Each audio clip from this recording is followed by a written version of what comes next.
I'm Dr. Irving Cohen, and I'd like to talk about the role of exercise in weight loss. But you may be surprised at what I have to say, because I know some of you have been told time and again that you're only going to lose weight if you increase the amount that you exercise. Well, first of all, for many people, that's the worst possible advice you can get. Let's think about this for just a moment, and let's look at the relationship between exercise and diet. We all have heard you have to burn more energy to lose weight. Well, it's not that you have to burn more energy, it's that you have to achieve the right balance where the energy that you're burning exceeds the energy that you're taking in from eating. Typically, when people go on exercise binges, and that's what I'll call it, every gym likes to get people signed up in January, right after the New Year's resolution, and typically they go for a few weeks and give up. And the gyms love that because they can exceed their capacity in terms of the contracts they sell, and then by February or March, the gym is half empty and people have lots of room to exercise. Why does that happen? Well, when you go into that type of exercise binge, you actually increase your appetite because your body is still insistent on maintaining equilibrium.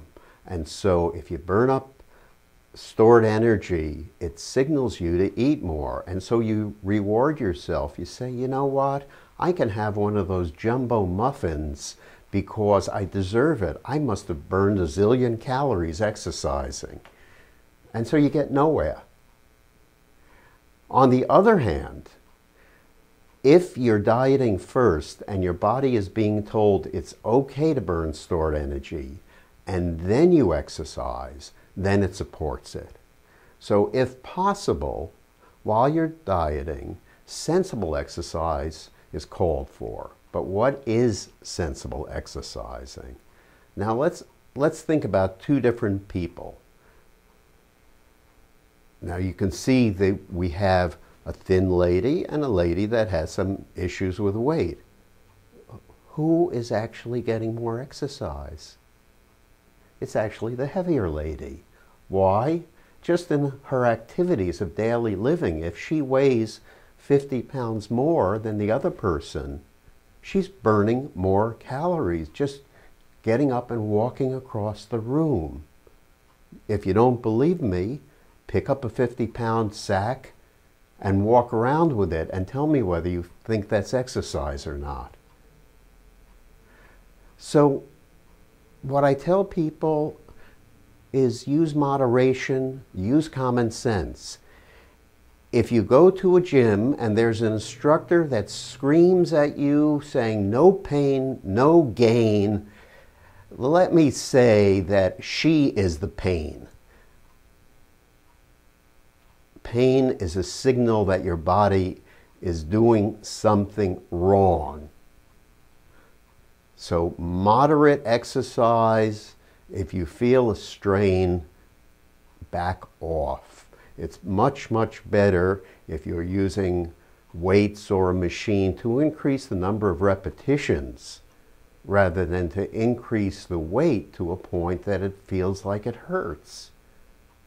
Now, some people can't exercise. Someone that is so heavy that they've been immobilized has to diet first to reach a point of being able to exercise.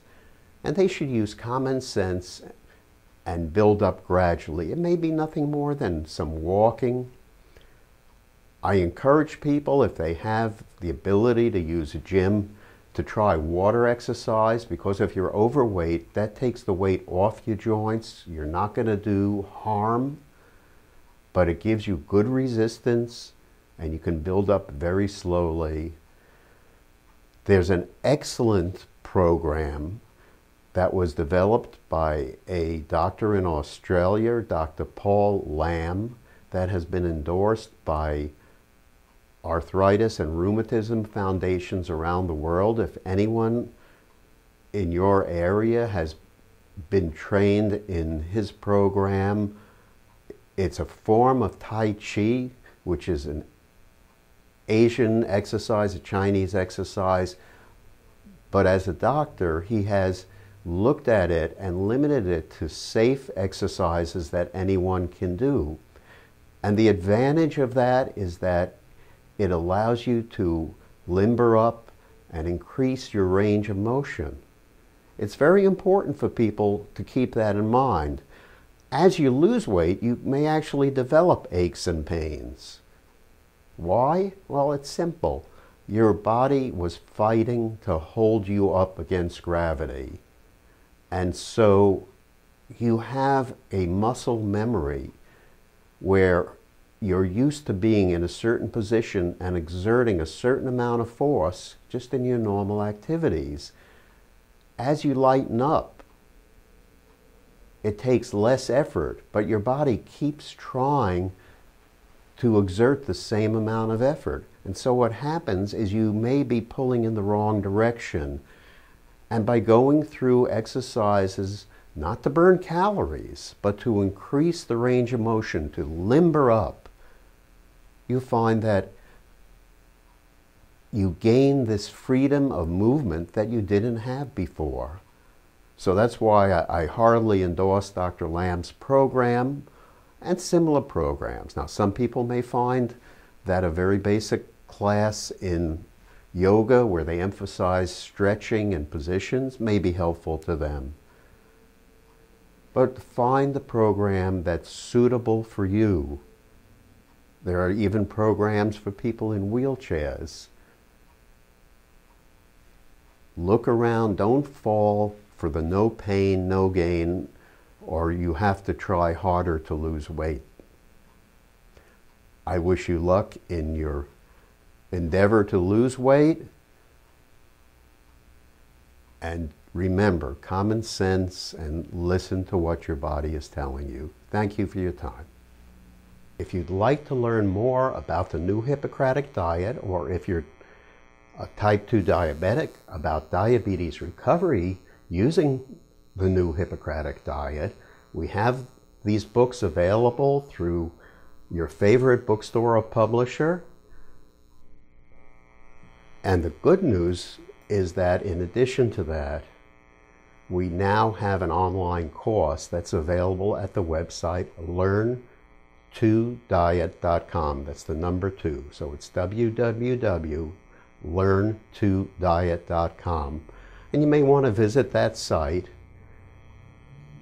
and sign up for this. It'll take you about 8 hours in multiple sessions. And this will give you the tools to learn to do this yourself.